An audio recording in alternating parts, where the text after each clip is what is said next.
Hello everyone. आज हम लोग सीखेंगे क्रमचय एवं संचय। इंग्लिश में क्या बोलते हैं? परमुटेशन एंड कॉम्बिनेशन बोलते हैं क्रमचय और संचय को। तो देखते हैं, पहले देख लेते हैं हम लोग परमुटेशन को, फिर कॉम्बिनेशन को देख लेंगे, फिर फैक्टोरियल भी देख लेंगे हम लोग। तो पहला देखते हैं परमुटेशन, क्रमचय जिसको बोलते हैं। तो परिभाषा देखते हैं क्या बोल रहा है। दी हुई वस्तुओं के एक समूह से एक बार में कुछ अथवा सभी वस्तुओं को लेकर जितने भिन्न भिन्न विन्यास बनाए जा सकते हैं उनमें से प्रत्येक विन्यास को क्रमचय कहते हैं, बोला गया। ये है परिभाषा। तो अब ये परिभाषा को समझ लेते हैं कि क्या ये कहना चाह रहा है कि परम्यूटेशन का आखिर में मतलब क्या होता है।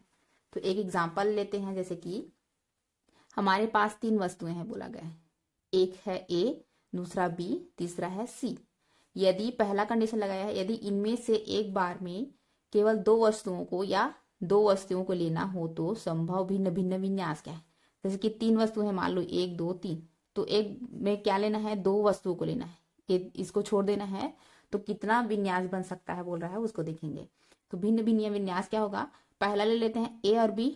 तो ए और बी का जैसे कि देखो, एक छोटा है एक बड़ा है, तो ये छोटा पहले बैठेगा, बड़ा बाद में बैठेगा। तो इसी का विन्यास क्या हो सकता है, पहले बड़ा बैठ सकता है फिर छोटा बैठेगा। तो एक का विन्यास कितना हो गया, दो हो गया। तो वैसे ही बी सी को ले तो सी भी हो सकता है, और ए सी को ले तो सी ए भी हो सकता है। हो गया। तो और कंडीशन तो नहीं है यहाँ पे। कितना विन्यास हुआ हम लोग का, टोटल 6 विन्यास हुए। ठीक है ना। तो तीन में से कंडीशन क्या है, दो वस्तु को लेकर बनाना है हम लोग को। तो कितना विन्यास आया हम लोग का, 6 विन्यास आया। तो दूसरा कंडीशन अप्लाई करते हैं। दूसरा कंडीशन क्या बोल रहा है, यदि वस्तुओं ए बी सी, यहाँ पे भी तीन वस्तुएं ही हैं, में से सभी को, वहां पे क्या था, दो को बोला गया था, यहाँ पे सभी को एक साथ लेकर विन्यास बनाते हैं बोला है। तो क्या विन्यास बनेंगे वो देखते हैं। जैसे कि ये तीन वस्तु है, तो तीनों को लेना है हम लोग को। तो कैसे करेंगे, जैसे कि एक छोटा है फिर बड़ा है फिर सबसे बड़ा है, तो ये क्या होगा, जैसे कि ए बी सी, तो इसको उलट देंगे, तो ये बी सी को उलट देते हैं, सी भी हो सकता है। तो वैसे ही बी सी ए भी अलग है, बी ए सी, फिर इन दोनों को उलट दिए हैं, और ये कांस्टेंट है सी सी, और ए बी को उलट दिए हैं और बी ए को उलट दिए। तो इसमें भी टोटल विन्यास कितने आ रहे हैं हम लोग का, 6 ही आ रहे हैं। जैसे कि पहले में भी 6 था, अभी भी तीनों वस्तुओं को लेने पर भी हम लोग का 6 आया है। तो आप लोग ये कोशिश करिएगा, जैसे कि एक क्वेश्चन दे रही हूं मैं, ए बी सी डी, क्या बोला गया है क्वेश्चन, कि इन चारों को लेकर कितना विन्यास बना सकते हैं हम लोग टोटल, उसको कमेंट में बताइएगा, कि कोशिश करिएगा इसमें से कितना विन्यास आप लोग बना सकते हो। तो चलिए अब देखते हैं, अब इसका मूल सिद्धांत, फंडामेंटल प्रिंसिपल क्या बोल रहा है। देख तो लिए हम लोग परमुटेशन ये होता है करके, अब देखेंगे इसका फंडामेंटल प्रिंसिपल क्या बोला है। यदि किसी कार्य को करने की एम भिन्न भिन्न विधियां हो, ठीक है ना, क्या है, एम अलग अलग विधियां हैं किसी कार्य को करने की बोला है, और जब यह कार्य उनमें से किसी एक विधि के द्वारा किया जा चुका हुआ, जैसे कि एम विधियां हैं तो इसके द्वारा किया जा चुका है बोला है, एक विधि के द्वारा किया जा चुका है वो, तब यदि किसी दूसरे कार्य को करने की एन विधियां हों, तो ये बाकी है, तो अब इसके लिए क्या बोला गया है, एन विधि है, तो दोनों कार्यों को साथ साथ करने की एम इंटू एन विधियां होंगी। ये पॉसिबल है। पहले के लिए एम था, दूसरे के लिए एन है, तो दोनों को मल्टीप्लाई कर देंगे, तो जितना भी आएगा आपका वो हो जाएगा आप लोग का परमुटेशन, टोटल परमुटेशन। तो अब देख लेते हैं, ये तो फंडामेंटल का हो गया कि क्या बोला है, यदि किसी कार्य को करने की भिन्न भिन्न विधियां हों, और जब यह कार्य उनमें से किसी एक विधि के द्वारा किया जा चुका हो, तब यदि किसी दूसरे कार्य को करने की एन विधियां हों, तो दोनों कार्यों को साथ साथ करने की एम इंटू एन विधियां होंगी बोला है। ये तो चलो ठीक है परमुटेशन का। अब देखते हैं, यहाँ पे एक उदाहरण ले लेते हैं, ठीक है ना। उदाहरण लेते हैं इसमें से, जैसे कि बोला गया है, उदाहरण क्या है, पहला है 10 काली व 8 सफेद गेंदों में से एक काली व एक सफेद गेंद कितने प्रकार से चुनी जा सकती है। क्वेश्चन समझ आया। अब देख लेते हैं सॉल्यूशन इसका क्या हो सकता है। तो बोला गया है कि हम लोग का पहला उदाहरण है 10 काली व 10 सफेद गेंदों में से एक काली, जैसे कि 10 में से एक काली बोला गया है, व एक सफेद, 8 काली में से एक सफेद गेंद कितने प्रकार से चुनी जा सकती है। तो चुनने की विधि को ही हम लोग देखते हैं। तो सॉल्यूशन क्या है, 10 काली में से एक काली गेंद और 10 काली गेंद में से एक काली गेंद कितने प्रकार से चुन सकते हैं हम लोग। 10 है तो किसी को भी चुन सकते हैं हम लोग, मतलब कि ये 10 प्रकार से चुना जा सकता है। वैसे ही 8 सफेद गेंदों में से एक सफेद गेंद कितने प्रकार से चुन सकते हैं हम लोग, 8 प्रकार से चुन सकते हैं, क्योंकि टोटल है हम लोग का, तो 8 है तो 8 प्रकार से चुन सकते हैं। अब क्या बोल सकते हैं कि एक काली गेंद और एक सफेद गेंद को साथ साथ कितने तरीके से चुन सकते हैं। तो ये काली गेंद के लिए 10 था और सफेद गेंद के लिए 8 था, तो दोनों को इंटू कर दिए हैं, तो कितना हो जाएगा हम लोग का 80 हो जाएगा, 80 हो जाएगा। तो हम लोग 80 प्रकार से इसको चुन सकते हैं। तो ये एक एग्जाम्पल हो गया। दूसरा एग्जाम्पल देखते हैं। बोला गया है किसी शहर में 4 सिनेमा हॉल है। अच्छे से सुनिए, क्या है, किसी शहर में 4 सिनेमा हॉल हैं। 3 लड़कियां उस शहर में आती हैं। प्रत्येक लड़की अलग अलग सिनेमा हॉल में फिल्म देखना चाहती हैं। बताओ वो कितने प्रकार से फिल्म देख सकती हैं। अलग अलग देखना चाहती हैं सभी लड़कियां।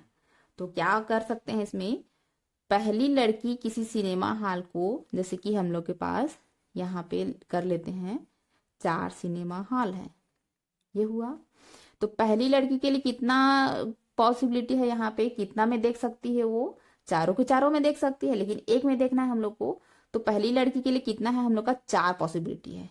तो पहली लड़की द्वारा सिनेमा हॉल को चुन लेने के बाद दूसरी लड़की शेष 3 हो जाएगा। मान लो यहाँ पे पहली लड़की बैठी हुई है, तो दूसरे के लिए कितना हो जाएगा, 3 हो जाएगा। तो दूसरे के लिए कितना हो जाएगा, 3 हो गया। तो 3 प्रकार से वो चुन सकती है। अब क्या करेंगे कि इन दोनों को मल्टीप्लाई कर दें। पहली लड़की के लिए कितना था, जैसे कि ये देखो, अतः पहली 2 लड़की के लिए 4 × 3 इज कितना हो गया, 12 हो गया। तो वो दोनों के लिए 12 हुआ हम लोग का। अब क्या करेंगे कि 12 तरीके से वो दोनों लड़की चुन सकती हैं सिनेमा हॉल को। अब पहली दोनों लड़कियों के द्वारा सिनेमा हॉल चुन लेने के बाद अब केवल 2 सिनेमा हॉल शेष बचे हैं। देखिए यहाँ पे ये तो दोनों चुना जा चुका है, अब 2 सिनेमा हॉल खाली बचा हुआ है। तो जिसमें से किसी एक को तीसरी लड़की 2 प्रकार से चुन सकती है, क्योंकि तीसरी लड़की के लिए 2 ही प्रकार बचा ना, पहले 2 तो भर गया है, तो उसके लिए 2 प्रकार, और चौथे लड़की के लिए कितना हो जाएगा, 1 प्रकार हो जाएगा। तो कितना हो जाएगा, जैसे कि हम लोग 4 × 3 × 2 × 1 करेंगे तो 24 हो जाएगा। तो टोटल कितने तरीके से ये चुना जा सकता है, कुल विधियां कितना हो जाएगा हम लोग का, 24 हो जाएगा। तो जो 4 लड़की हैं 4 सिनेमा हॉल को 24 तरीके से चुन सकते हैं। तो अब ये तो 2 एग्जाम्पल हो गया। अब देख लेते हैं कि एक क्रमचय की संख्या के लिए एक क्वेश्चन आता है, उसको कैसे डील करेंगे। तो क्रमचय की संख्या यहाँ पे क्या है, द नंबर ऑफ परमुटेशन। इस तरीके से भी क्वेश्चन आता है, या 2 नंबर या 3 नंबर में पेपर में आ जाता है, क्रमचयों की संख्या का सूत्र लिखिए। तो यहाँ पे देखते हैं, दी हुई n असमान वस्तुओं में से एक बार में कोई r वस्तुओं को लेकर बने क्रमचयों की संख्या ज्ञात करना। क्या बोला गया है, n दिया गया है और हम लोग को चुनना है r से, ठीक है ना। टोटल कितना है n, उसमें से चुनना है हम लोग को r। तो उसके लिए यहाँ पे नियम बताया गया है। तो देखते हैं, यदि हमको n भिन्न वस्तुओं के कुल क्रमचय ज्ञात करनी है, जबकि हम उन सभी वस्तुओं को व्यवस्थित करना चाहते हैं, तो पहले स्थान को भरने के लिए हमारे पास n ही विकल्प है। n विकल्प है ना, क्योंकि हम लोग का पूरा खाली है, तो n विकल्प है। अब सेकेंड स्थान पर शेष क्या रह जाएगा, n-1 रह जाएंगे। जैसे कि एक एग्जाम्पल लेते हैं हम लोग, जैसे कि ये वाला है, तो ये सभी मान लो n तरीके से हैं, तो एक को चुन लोगे तो ये n कहाँ रहेगा, ये क्या कहलाएगा, n-1 तो कहलाएगा ना। तो इसीलिए बोला गया है सेकेंड स्थान पर शेष n-1 वस्तुओं में से हम किसी एक को चुन सकते हैं। तो विकल्प क्या होगा, n-1 हुए, ये हुआ। अब प्रथम दो स्थानों को भरने के लिए कैसे करेंगे, कुल विकल्प कितना हुआ, पहले के लिए n था, दूसरे के लिए क्या है, n-1 है, तो अब तीसरे के लिए क्या हो जाएगा, n-2 हो जाएगा। अब तीसरे के लिए क्या कर सकते हैं, जैसे कि दोनों भरा गया तो n-2 होगा, तो तीनों को हम लोग मल्टीप्लाई कर देंगे तो वो पता चल जाएगा हम लोग का एग्जाम्पल के द्वारा। ये तो अलग अलग है, पहला दूसरा तीसरा, तो हम लोग क्या बोले हैं, आर चुनना है हम लोग को आर तरीके से। तो क्या हो जाएगा, अतः आर स्थानों को भरने की विधियां की संख्या n-1 और n-2 डेज डेज करके ये आगे तक चलता जाएगा और आर तक हम लोग को चुनना है। तो गुणनखंडों तक है, अर्थात क्या बोल सकते हैं हम लोग, n-1 n-2 ये आगे चलते चलते n-r+1 इस तरीके से हम लोग r को चुन सकते हैं। तो इसके लिए संकेत दर्शाते हैं, क्या संकेत से दर्शाते हैं इसे, n-p-r, टोटल n है और उसमें से हम लोग को r चुनना है, और p किसके लिए, परमुटेशन का साइन होता है p। अब क्या होगा, या क्या से शो करते हैं, p-n-r, इस तरीके से शो करते हैं या तो इस तरीके से शो करते हैं। तो अब देख लेते हैं इसका सूत्र क्या होता है, n-p-r का सूत्र है n-1 n-2 n-3 ऐसे डेज डेज करते करते आगे तक बढ़ना है हम लोग को, और लास्ट कब तक n करना है, n-r+1, और n क्या है, जो टोटल हम लोग को दिया रहेगा वही है ना, और हम लोग को r चुनना है उसमें से, वो बोला गया है। तो अब देखते हैं कि इसको एक आध एग्जाम्पल के द्वारा देखते हैं कैसे इसको चुन सकते हैं। तो ये है आप लोग का, और एक नोट लिख लेते हैं यहाँ पे थोड़ा, क्या है, n-p-r में n तथा r दोनों धन पूर्णांक संख्याएं हैं। क्या बोला गया है, मतलब कि पॉजिटिव होंगी, ये दोनों के दोनों नेगेटिव नहीं है बोला है। तब क्या करेंगे, और देखिए या r और n में रिलेशन बताया गया है, तो n या तो बड़ा होगा या तो उसके बराबर होगा, और r से कभी भी छोटा नहीं होगा, क्योंकि टोटल अगर ज्यादा रहेगा तभी तो आप लोग कम को चुन पाओगे ना, और कम में ज्यादा को चुनोगे तो नहीं बनेगा, इसलिए n क्या रहेगा, बड़ा ही रहेगा या तो बराबर रहेगा। तो अब एग्जाम्पल देख लेते हैं, जैसे कि दी हुई n वस्तुओं में से सभी को एक साथ लेकर बने क्रमचयों की संख्या n-p-n या p-n-n है। पहले क्या था, n-p-r ले रहे थे, तो अगर वो बोला गया है नोट, ये पॉइंट अलग है उससे, थोड़ा इस तरीके से भी क्वेश्चन आते हैं और इससे भी क्वेश्चन आते हैं, इसलिए सभी रूल को जानना है, मतलब ये रूल है, समझ सकते हो आप लोग, ये अलग रूल है। तो n-p-n का क्या अर्थ होता है, जैसे कि हम लोग ये क्या था, n-r+1 था लास्ट में, तो उसमें n आ रहा है तो n ही रखेंगे। तो इसके लिए सूत्र अगर मान रखते हो तो क्या आता है, n का फैक्टोरियल आता है, ये देखिए फैक्टोरियल, तो n-p-n = n फैक्टोरियल होता है। दूसरा रूल होता है n-p-r के लिए, n-p-r के लिए n फैक्टोरियल अपान n-r का फैक्टोरियल होता है। इस तरीके से आप अगर क्वेश्चन आता है सीधा डायरेक्ट निकाल सकते हो, या ऐसा विधि के द्वारा आप बना सकते हो, n-1 n-2 करके लास्ट तक, ये फिर सॉल्व करके ये आखिर में यही आएगा।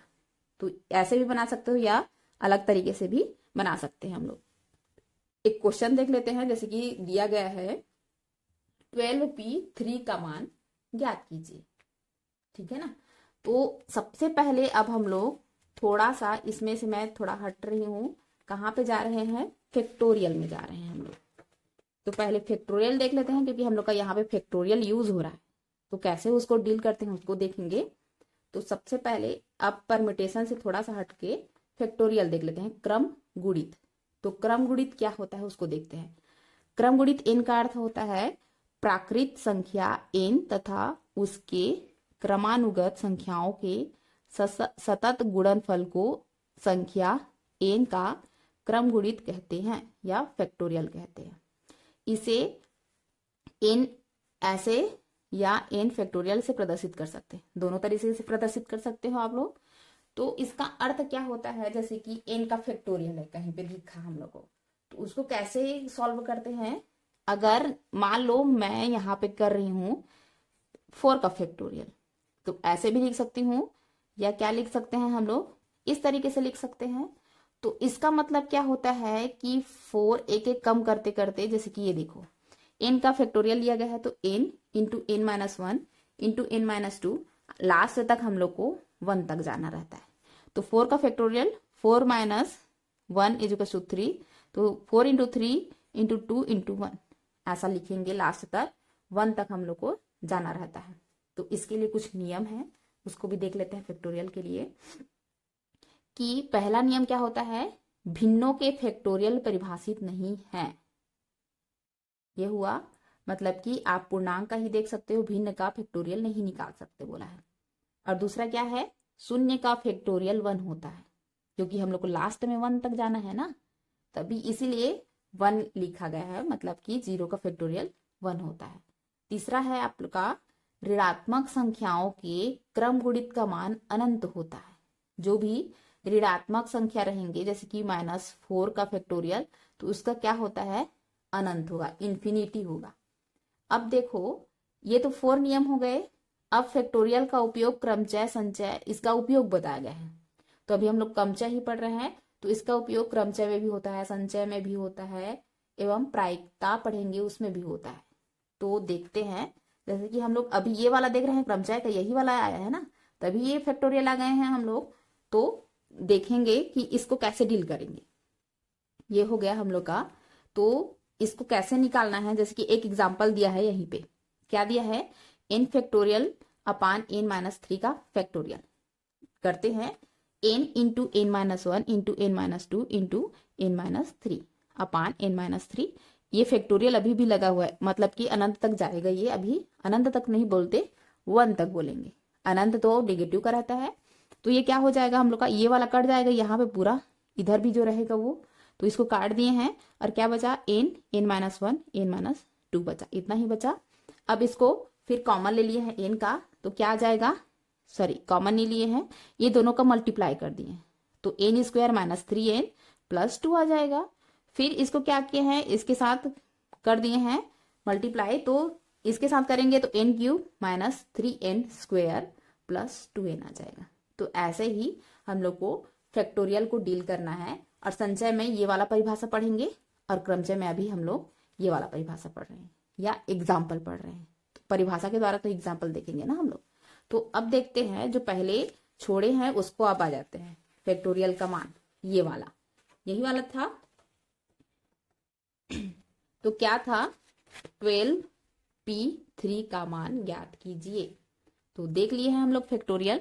तो 12n क्या है हम लोग का यहाँ पे, जैसे कि NPR तो रहता है ना, या क्या रहता है, NPN रहता है। तो n क्या है यहाँ पे 12 है, और r क्या है 3। तो टोटल 12 है, उसमें से 3 हम लोग को देखना है। तो ये तो लिख लेंगे, 12p3 इज इक्वल टू 12 का फैक्टोरियल अपान 12 माइनस 3 का होल का फैक्टोरियल होगा, ये होगा। तो 12 का फैक्टोरियल कैसे करना है, 12 से लेकर के 1 तक हम लोग को लाना है, ये हुआ। 12 से 1 तक लाना है। अब ये 12 माइनस 3 क्या हो जाएगा, 9 हो जाएगा। तो 9 से 1 तक इंटू करते जाओगे, तो 12 इंटू 11 इंटू 10, फिर 9 8 7 6 5 4 3 2 1, वैसे ही 9 8 7 6 5 4 3 2 1, नीचे ऊपर दोनों में। तो देखो यहाँ जो 9 से 1 था, ऊपर में भी तो 9 से 1 है, तो इसको ये दोनों को काट सकते हैं हम लोग। तो ये काट गया, तो बचा क्या, 12 इंटू 11 इंटू 10 बचा। तो इन तीनों का मल्टीप्लाई करोगे तो 1320 आता है इसका आंसर। ये हो गया हम लोग का। इस तरीके से अगर क्वेश्चन आता है तो इस तरीके से हम लोग को बनाना है। ये हुआ एक टाइप का क्वेश्चन। अब दूसरा देख लेते हैं हम लोग कि देखिए यहाँ पे रूल पढ़ रहे थे, फर्स्ट रूल था, ये सेकेंड रूल था। अब इसके लिए थर्ड रूल देखते हैं कि क्या हो सकता है, या प्रमेय बोलते हैं इसको। तो तीसरा क्या बोला गया है कि 0 का फैक्टोरियल 1 होता है, पहले ही देख लिया है, फैक्टोरियल वाले पार्ट में देखे हैं ना हम लोग अभी। तो 0 का फैक्टोरियल 1 हो गया। अब इसको हम लोग को सिद्ध करने के लिए क्वेश्चन भी पूछता है कभी कभी। तो सिद्ध करने के लिए क्वेश्चन पूछता है तो क्या करेंगे, तो हम लोग को पता है NPR इज इक्वल टू क्या होता है, n का factorial upon n minus r का फैक्टोरियल होता है। इसको मान लेते हैं इक्वेशन नंबर 1, क्योंकि हम लोग का फैक्टोरियल आता है तो यही दिमाग में घुसता है। तो समीकरण 1 के दोनों पक्षों में r is equal to n रखते हैं। तो दोनों पक्ष दिख रहे हैं, यहाँ पे r दिख रहा है, यहाँ पे r है। तो देखिए यहाँ पे रख दिए हैं, दोनों में n रख दिए हैं r के जगह। तो क्या होगा, n माइनस n करोगे तो ये तो 0 ही होगा, कट जाएगा। अब ये ऊपर में n फैक्टोरियल बचा और नीचे में 0 का फैक्टोरियल। तो 0 का फैक्टोरियल जैसे कि देखो, अब क्या करेंगे, 0 का फैक्टोरियल हम लोग को ज्ञात करना है। तो अभी पता नहीं है मतलब, तो 0 का फैक्टोरियल ज्ञात करना है, क्योंकि हम लोग तो रूल देखे थे ना अभी, ये तो रूल देखे थे, तो इसको प्रूव कर रहे हैं। तो 0 का फैक्टोरियल आप ज्ञात करेंगे तो क्या करेंगे, ये n फैक्टोरियल नीचे आ जाएगा। तो ये दोनों को अगर काटोगे तो 1 आएगा ना। तो इसीलिए सिद्ध हो गया कि आपका प्रूव हो गया कि 0 फैक्टोरियल क्या होता है, हम लोग का 1 होता है। तीसरा नियम हो गया। अब चौथा नियम देख लेते हैं। क्या बोला है कि 1 अपान माइनस आर का फैक्टोरियल क्या होता है, 0 होता है। तो अब मान लेते हैं इक्वेशन नंबर 1 में पुट कर देते हैं।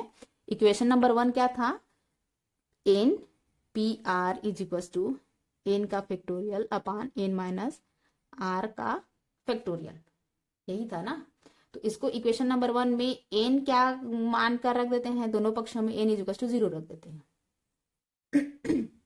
तो क्या आएगा, 0 P are is equal to 0 का factorial upon 0 minus r whole का फैक्टोरियल।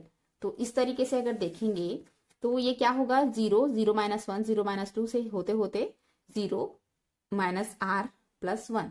तो क्या हो जाएगा, ये 1 अपान माइनस आर का फैक्टोरियल। तो ये सबका 0 हो जाएगा, तो 1 अपान माइनस आर का फैक्टोरियल, ये प्रूव हुआ, ये चौथा हम लोग का रूल। तो ये 4 रूल को याद रखना है। तो डायरेक्ट आएगा तो डायरेक्ट अब हम लोग पुट कर सकते हैं, इसी के कारण रूल दे दिया है। तो एक क्वेश्चन देख लेते हैं इसमें से। जैसे कि ये दे दिया है NP4 डिवाइडेड बाई भागित क्या है n-1 P3 is equal to 9 दिया है। या क्या लिखते हैं, NP4 upon n-1 P3 is equal to 9 upon 1 दिया गया है। तो इसको कैसे हम लोग सॉल्व कर सकते हैं। तो ये अपान में दिया है, तो देखिए इसको हम लोग लिखे थे इस तरीके से, ये वाले फार्मूले में लिख लेंगे। तो क्या होगा हम लोग का n का फैक्टोरियल, तो ये n रहता है उसमें r का माइनस कर देते हैं फैक्टोरियल। तो ये क्या हो जाएगा, n factorial upon n minus are का फैक्टोरियल, ये वाला हुआ। अब इसको देख लेते हैं, n माइनस 1 का factorial upon n minus 1 minus 3 का फैक्टोरियल, क्योंकि r है ना।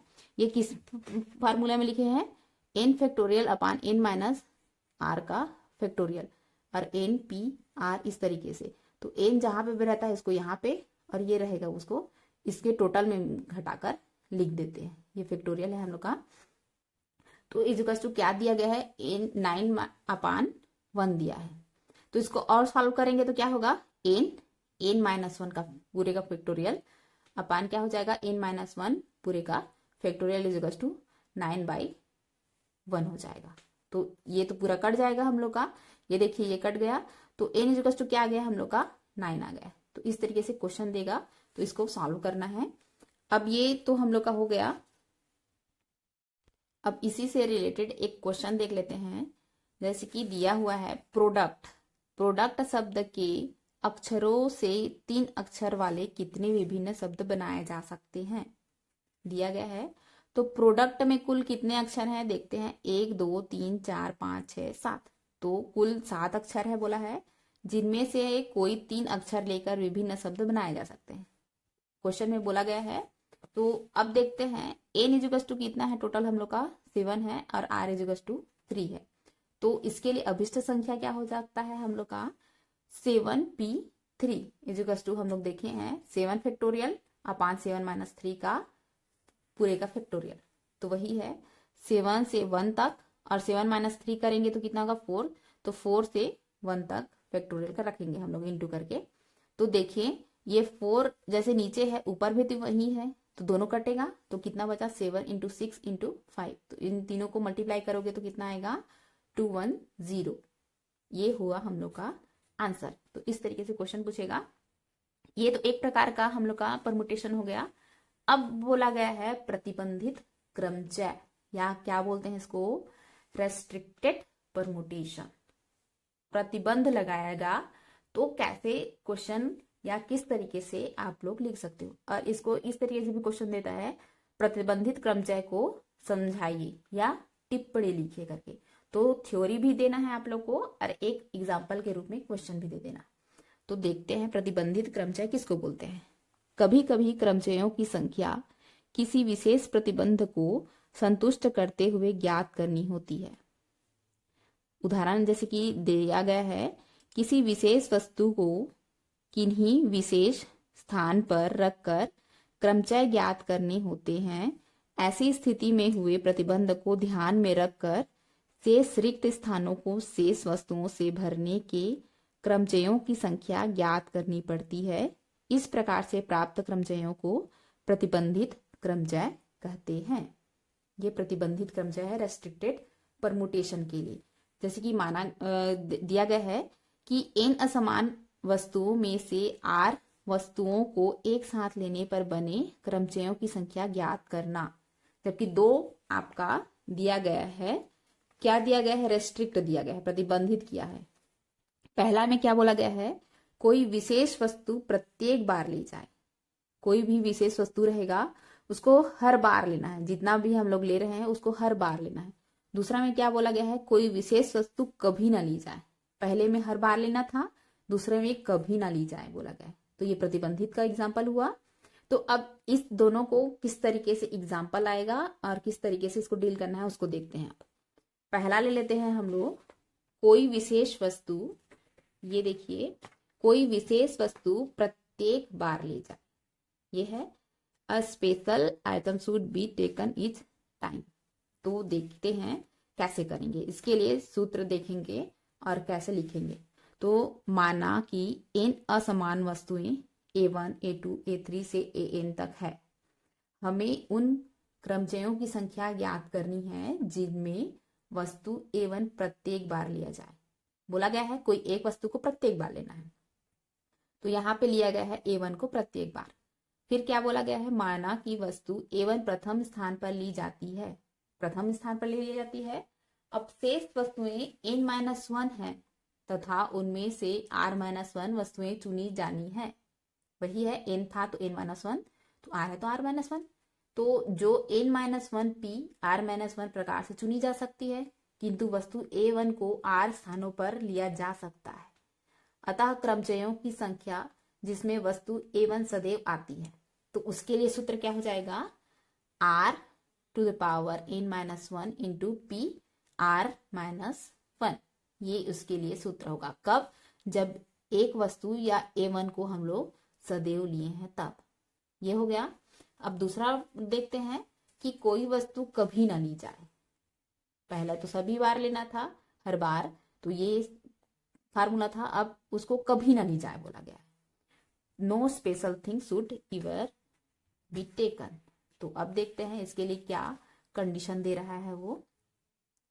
माना कि वस्तु a1 कभी किसी भी क्रमचय में नहीं जाए, अतः शेष वस्तुएं n-1 रही। इन n-1 वस्तुओं में से r वस्तुओं को लेकर बने क्रमचयों की संख्या n-1 pr होगा। परंतु हम जानते हैं कि n वस्तुओं में से r वस्तुओं को लेने पर बने क्रमचयों की संख्या हम लोग पढ़ चुके हैं। क्या पढ़े हैं, npr था। अब स्पष्ट कर सकते हैं, जैसे कि फर्स्ट सेकेंड में बने क्रमचयों की कुल संख्या किस तरीके से लगा सकते हैं दोनों को पॉइंट के अनुसार से। तो npr इज टू क्या लिख सकते हैं हम लोग, n-1 p r plus r into n-1 p r-1। ये पहले के लिए था, अब ये अभी के लिए, तो दोनों को मिलाकर कर देंगे तो वो हम लोग का फार्मूला हो जाएगा। कौन सा वाला फार्मूला, जब a1 या कोई एक वस्तु कभी ना ली जाए उसका। चलो अब देखते हैं इसका एग्जाम्पल कैसे लेना है हम लोग को। जैसे कि एक क्वेश्चन दिया हुआ है यहाँ पे, लाहौर शब्द के अक्षरों से कितने शब्द बन सकते हैं। तो कंडीशन लगाया हुआ है, यदि पहला सभी अक्षर एक साथ लिए जाएं, दूसरा बोला गया है जबकि सभी का प्रथम अक्षर एल है, तीसरा है कितने क्रमचयों का पहला अक्षर एल नहीं होगा, चौथा क्या है कितने शब्द एल से प्रारंभ होकर ई पर समाप्त होंगे। चार, एक ही क्वेश्चन में चार है, तो उसको अब देखना है। तो पहला देख लेते हैं, सभी अक्षर एक साथ लिए जाए, वही है हम लोग का।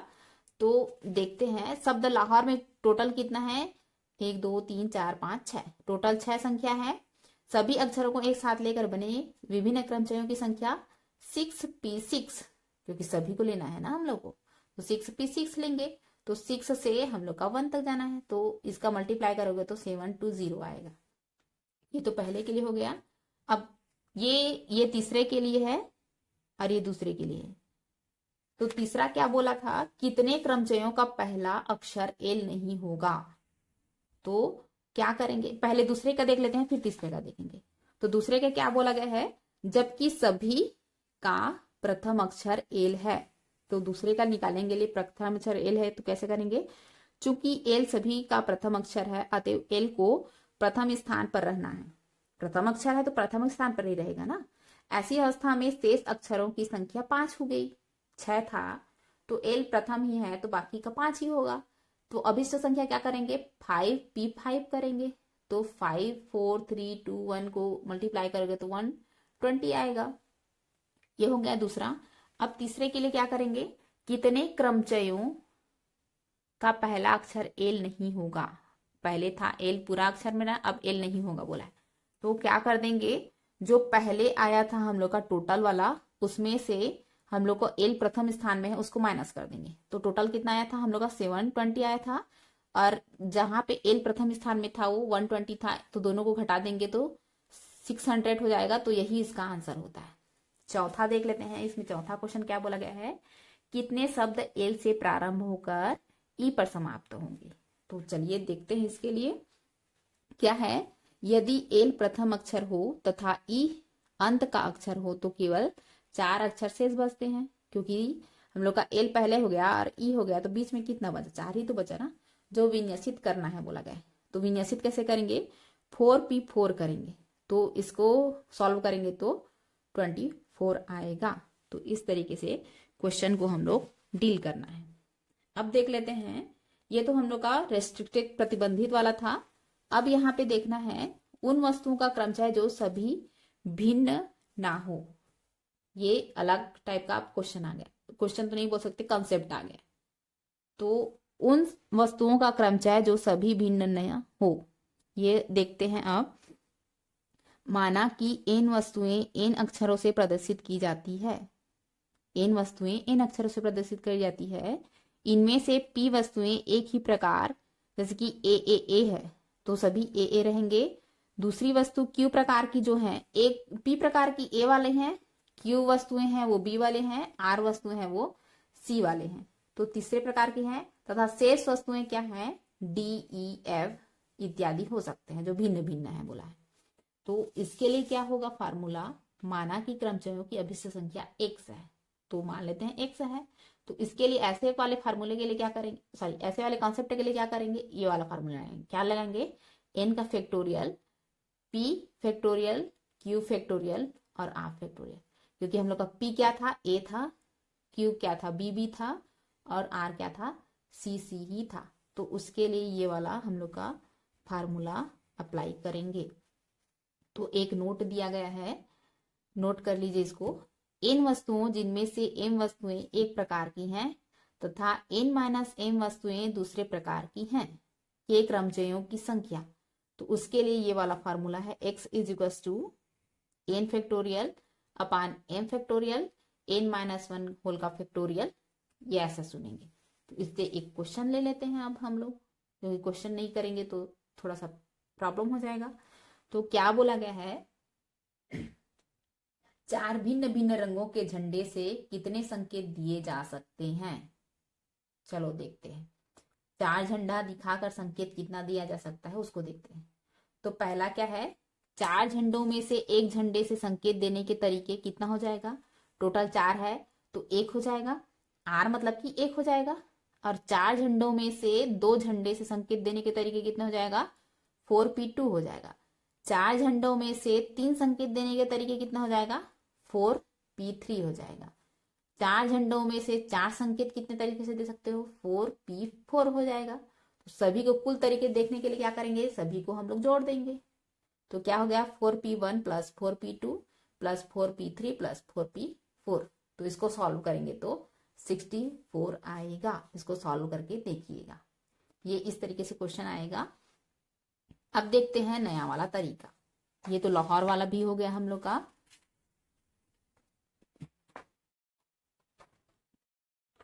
ये वाला देखते हैं अब। वस्तुओं की पुनरावृत्ति प्रतिबंधित नहीं है, ये उसकी पुनरावृत्ति कैसे कर सकते हैं उसको देखेंगे। जैसे कि क्या है, इन असमान वस्तुओं में से एक बार में आर लेने पर बने क्रमचयों की संख्या ज्ञात करना, जबकि प्रत्येक वस्तु किसी भी विन्यास में चाहे कितनी बार ली जा सके।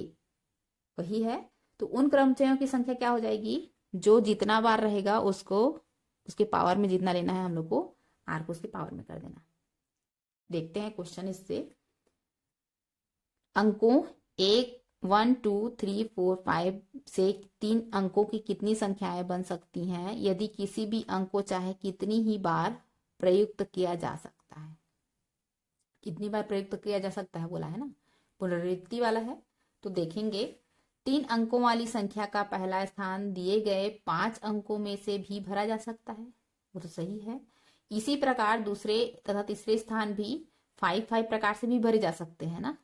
तो क्या हो जाएगा 5 टू द पावर 3 हो जाएगा। तो 5 टू द पावर 3 का क्या होता है 125। तो पुनरावृत्ति वाला जो भी रहेगा तो टोटल में जितना करना है उसको आप लोग उसका पावर कर दोगे तो आ जाएगा उसका आंसर। बस ये देखना है कि हम लोग को चुनना पड़ेगा कि अगर क्वेश्चन आता है वो कौन से क्रमचय वाले प्रकार का है, तो इस तरीके से देखना है। तो अब अगला जाते हैं वृत्तीय क्रमचय, सर्कुलर परमुटेशन। वृत्तीय क्रमचय जैसे कि ये इस तरीके से वृत्त में बैठे रहेंगे या कुछ करते रहेंगे, वो वृत्तीय क्रमचय। तो एग्जैक्ट क्या होता है उसको देखते हैं। वृत्त की परिधि के चारों ओर वस्तुओं के क्रमचय को वृत्तीय क्रमचय कहते हैं। ये हुआ। रेखीय क्रमचय एवं वृत्तीय क्रमचय में अंतर बोला गया। ये तो वृत्तीय क्रमचय का परिभाषा हो गया। अब रेखीय क्रमचय जो अभी तक पढ़े हैं रेखीय क्रमचय, और अभी जो पढ़ रहे हैं वृत्तीय क्रमचय, उसमें अंतर क्या बोला गया है उसको देख लेते हैं। ये अंतर पूछ देता है कि रेखीय क्रमचय और वृत्तीय क्रमचय में अंतर क्या है, लिखिए क्वेश्चन। तो देखते हैं, रेखीय क्रमचय में प्रत्येक विन्यास के 2 सिरे होते हैं। जैसे कि रेखीय है तो ये एक सिरा हुआ, ये एक सिरा हुआ, 2 सिरे होते हैं। जबकि वृत्तीय क्रमचय में कोई सिरा नहीं होता। देखिए यहाँ पे ये वृत्त जैसे लग रहा है, इसमें कुछ सिरा दिख रहा है क्या, तो इसीलिए ये यहाँ पे है नहीं सिरा, तो इसलिए सिरा नहीं होते हैं। चक्रीय क्रमचय में वस्तुओं की सापेक्ष स्थिति पर ध्यान दिया जाता है। सापेक्ष स्थिति पर ध्यान दिया जाता है यहाँ पे वृत्तीय क्रमचय में। टाइप 2 अगर देखेंगे, जैसे कि देखो ऐसे वृत्ताकार क्रमचय जिनमें क्लॉकवाइज और एंटी क्लॉकवाइज दिशाओं में कोई विभेद नहीं होता है। जैसे कि देखो क्लॉकवाइज क्या है, ये वाला क्लॉकवाइज है ऐसे, और एंटी क्लॉकवाइज क्या वाला रहेगा, ऐसे वाला रहेगा, तो भेद नहीं होता है बोल रहा है। जैसे किसी माला में मोतियों के क्रमचय, अगर देखो ये माला है, मोती में मोतियों की माला है, तो मोतियों की माला सेम रहेगी, तो उसमें भेद नहीं कर सकते हैं हम लोग कि अगर एक मोती को इधर कर देते हैं तो वही मोती दिखेगा, फिर इधर कर दोगे तो ये क्लॉकवाइज घुमा रहे हैं कि एंटी क्लॉकवाइज घुमा रहे हैं पता नहीं चलेगा, तो भेद नहीं किया जा सकता बोला गया। उलट भी देंगे पलट भी देंगे तो उसमें भेद नहीं किया जा सकता है।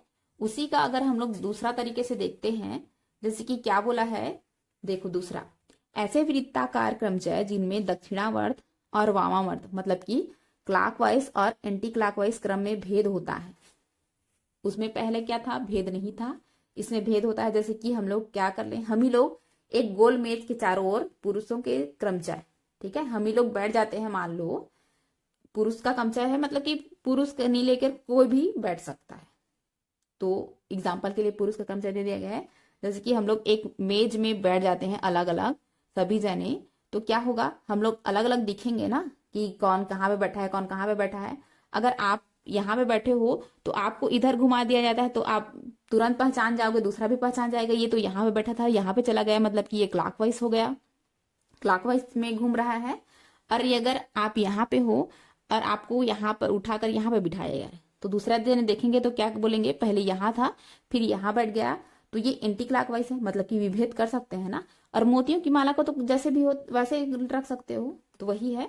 तो देखो प्रमेय फिर आ गया यहाँ पे, या रूल बोल सकते हैं हम लोग। क्या बोला गया है, इन विभिन्न वस्तुओं में से एक समय में आर लेने पर बने वृत्ताकार क्रमचयों की संख्या। चलो देखते हैं।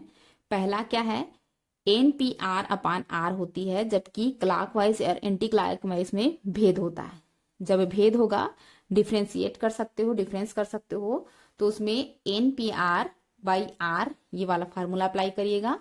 और जब हम लोग भेद नहीं कर सकते क्लॉकवाइज और एंटी क्लॉकवाइज में, तो n P r by two r, two से मल्टीप्लाई कर दीजिएगा उसको, तो वो आ जाएगा। मतलब कि आर को टू से मल्टीप्लाई करना है, ना कि पूरे को। ये आर इसका आधा हो गया। तो इस तरीके से आप एक क्वेश्चन ले लेते हैं। जैसे कि बोला गया है 6 फूलों की एक माला को किसी विधियों से गूंथा जा सकता है, मतलब कि कितनी विधियों से गूंथा जा सकता है। तो 6 फूलों की माला को गूंथने की विधियां क्या करेंगे, 1/2 6 - 1 लिखेंगे ये वाले फार्मूले से। तो अब क्या करेंगे, यहाँ पे 1/2 और ये 6 - 1 मतलब कि 5 का फैक्टोरियल, तो 1/2 into 5 into 4 into 3 into 2 into 1, तो ये कट जाएगा आपका, और ये मल्टीप्लाई करोगे तो 60 आएगा। तो इस तरीके से क्वेश्चन आएगा, तो उसको डील करना है हम लोग को। नेक्स्ट टॉपिक है हम लोग का संचय। क्रमचय पूरा हो गया, अब ये है संचय कॉम्बिनेशन जिसको बोलते हैं। तो परिभाषा पहले देख लेते हैं। किसी दिए हुए वस्तु समूह में से क्रम का ध्यान न रखते हुए एक बार में कुछ अथवा सभी वस्तुएं लेकर जितने भी भिन्न भिन्न समूह बनते हैं उनमें से प्रत्येक संचय कहलाता है। मतलब कि यहाँ पे क्या बोला गया है, क्रम का ध्यान नहीं देना है। वहां पे तो दे रहे थे ना, तभी तो क्रमचय बोल रहे थे। तो अब क्या है, संचयों की संख्या ज्ञात करना। उसमें भी था क्रमचयों की संख्या ज्ञात करने का सूत्र, तो यहाँ पे भी करेंगे, find the number of combination. तो देखते हैं, दी हुई इन असमान वस्तुओं में से एक बार में कोई आर वस्तु चुने जाने पर बने संचयों की संख्या। वहां पे भी टोटल था एन और उसमें आर चुन रहे थे क्रमचय में, यहाँ पे भी करना है। तो यहाँ पे जस्ट थोड़ा सा अंतर होगा। वहां पे क्या था, जैसे कि एन पी आर था, तो उसके लिए फैक्टोरियल था एन का फैक्टोरियल एन माइनस आर का पूरे का फैक्टोरियल, यही था। तो यहाँ पे क्या है, सी का मतलब क्या है, एन सी आर का, तो सी का मतलब क्या होता है, कॉम्बिनेशन, संचय जिसको बोलते हैं। तो इसके लिए सूत्र होता है आर का factorial upon r n minus are का फैक्टोरियल। ये हो गया, थोड़ा सा मिस्टेक, यहाँ पे ये एन होना चाहिए, ठीक है। एन का factorial upon r n minus are का पूरे का फैक्टोरियल। ये देख लेते हैं अब हम लोग, एक मिनट। हाँ, ये एन का फैक्टोरियल है, सुधार लीजिएगा, ये एन का फैक्टोरियल है। अब देखते हैं हम लोग इसको इक्वेशन नंबर 1 मान लेते हैं। तो समीकरण इक्वेशन 1 में आर इज इक्वल टू 0 रखने पर, तो देखिए ये आर है, ये आर है और इधर आर है, 3 आर है, तो वहां पे सभी पे 0 रख देते हैं। तो n c 0 is equal to N का फैक्टोरियल 0 का फैक्टोरियल एन माइनस 0 का फैक्टोरियल क्या हो जाएगा, 1 हो जाएगा। क्यों 1 हो जाएगा, क्योंकि 0 का फैक्टोरियल हम लोग का क्या होता है, 1 होता है। तो यहाँ पे क्या गया, ये एन फैक्टोरियल आ गया, तो एन फैक्टोरियल ये एन फैक्टोरियल ये कट जाएगा, तो यहाँ पे 1/1 हो जाएगा, तो इसके लिए 1 आएगा। मतलब कि एन सी 0 का मान क्या होगा, 1 होगा। इसको हम लोग को याद रखना है। अब सेकेंड कंडीशन क्या बोला गया है, इक्वेशन 1 में आर इज इक्वल टू 1 रखने पर रख देते हैं 1, तो क्या हो जाएगा, N C 1 is equal to N का factorial by 1 factorial N minus 1 पूरे का फैक्टोरियल। तो क्या होता है, एन होता है। इसका मार रखेंगे, एग्जाम्पल देखेंगे, तो n C 1 is equal to n आएगा, और एन सी 0 का क्या होता, 1 होता। तीसरा कंडीशन अप्लाई करेंगे, अगर r is equal to n रख देते हैं, r is equal to n रखेंगे, तो एन सी एन का मत उसका भी आंसर 1 आएगा। तो यहाँ पे 2 का आंसर 1 आएगा। एक तो एन सी 0 का आंसर 1 आ रहा है, और एन सी एन का आंसर भी 1 आएगा। तो ये 3 कंडीशन है, रूल है बोल सकते हैं हम लोग। तो अब इसको अप्लाई करते हैं। अब तो ये हो गया हम लोग का संचय। अब क्रमचय और संचय में क्या देख लेते हैं, संबंध देख लेते हैं, relation between permutation and combination. तो दोनों का पहले तो फार्मूला लिख लेते हैं। तो दोनों का फार्मूला क्या है, ये परमुटेशन का फार्मूला है और ये कॉम्बिनेशन का फार्मूला है।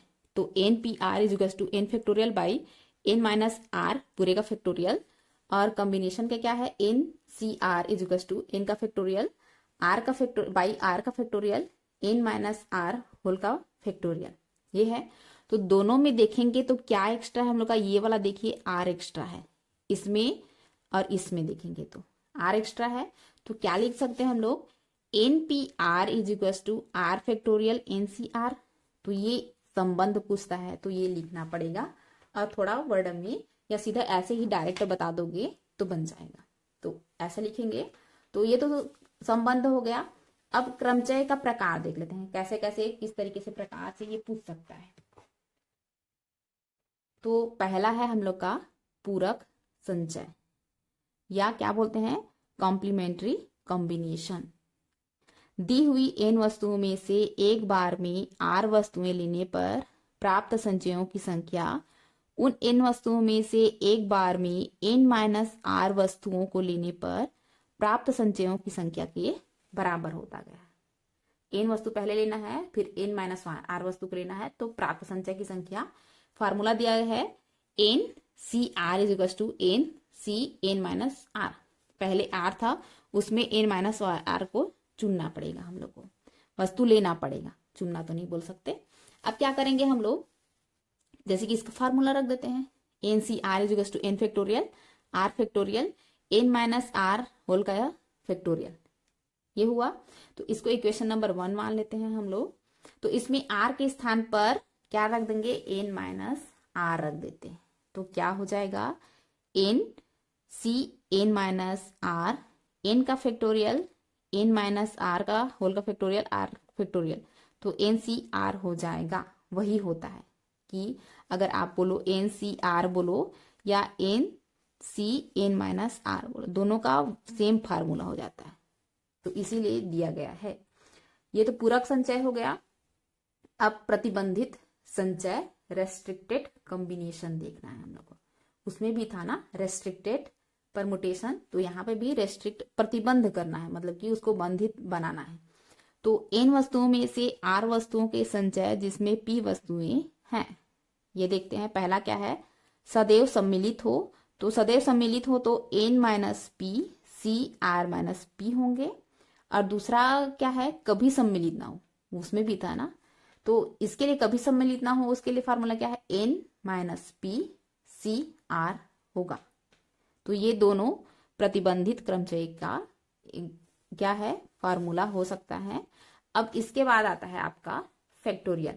तो फैक्टोरियल को मैं पहले ही बता दी हूँ कि किस तरीके से डील करना है। देखिए, तो ये दोनों अभी हम लोग देख चुके हैं कि क्रमचय का फार्मूला और संचय का फार्मूला। तो ये इतने में हम लोग का 3 टॉपिक कंप्लीट हुआ। क्या क्या कंप्लीट हुआ, क्रमचय, संचय और क्रमगुणित। इसको इंग्लिश में क्या बोलते हैं, क्रमचय को परमुटेशन बोलते हैं, संचय को कॉम्बिनेशन बोलते हैं, और क्रमगुणित को फैक्टोरियल बोलते हैं। इस तरीके से हम लोग का फर्स्ट ईयर का ये टॉपिक कंप्लीट हुआ। Thank you.